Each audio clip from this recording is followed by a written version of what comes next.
یہ پرانا گھر تو اس سائڈ سے تھا، وہ تو میں نے آپ کو بتا دیا۔ اور یہ جگہ جہاں پہ یہ پتھر پڑے ہیں، یہاں پہ ہم نے نیا گھر بنایا تھا۔ یہ بنیر کے رہائشی سلیمان خان ہے، جس نے سیلاب میں نہ صرف اپنا گھر کھویا بلکہ اپنے خاندان کے 30 افراد کو تیز پانی کے بہاؤ میں بہتے ہوئے دیکھا۔ اندر ہمارے 29 اپنی فیملی کے ممبر تھے، 2 کزن اور 27 ہمارے اپنے پڑوسیوں کے آئے ساتھ، وہ بھی بہا کے رہ گئے۔ 7 خاندان ہے، ان کے 36 افراد بہا کے رہ گئے، اور دوسرے کے 8، تیسرے کی بھی 8، اور اس طرح 2-3 خاندانوں کے ایک۔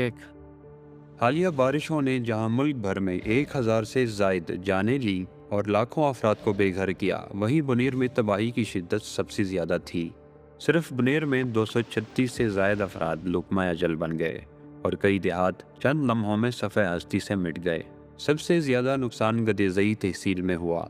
پشونے، قادر نگر اور پیر بابا کے علاقے سب سے زیادہ متاثر ہوئے۔ ڈگر تحصیل میں برکوکند اور کسکوکند، جبکہ چغرزئی تحصیل کے گاؤں جوگئی، میاں گانو مہرا، گانشال اور گنبت لینڈ سلائڈنگ کی زد میں آئے۔ بنیر کے سیلاب کو ماحولیاتی تبدیلی سے جوڑنا غلط نہیں ہوگا۔ یہ 60 دن سے یہ بڑھ چکا ہے، 70 دن کا مانسون اسپیل ہم نے 2025 میں دیکھا ہے۔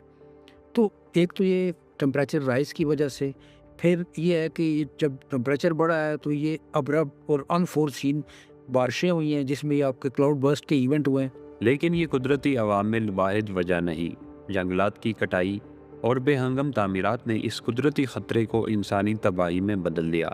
ابھی جو ہمارے جنگل کا سب سے بڑا دشمن ہے اور ہمارے جنگل کا سب سے بڑا ذمہ دار لوگ ہے تو وہ ٹمبر مافیا ہے، کہ اس کے ذریعے سے ہمارے جو جنگل کی وہ بے دردی سے کٹائی ہو رہی ہے اور حکومت اس کے خلاف کچھ بھی نہیں کر سکتی۔ گزشتہ کئی دہائیوں سے بنیر کے جنگلات کا رقبہ تیزی سے کم ہو رہا ہے، اور ندی نالوں کے کنارے ہونے والی کمرشل تعمیرات نے تباہی کو مزید بڑھا دیا۔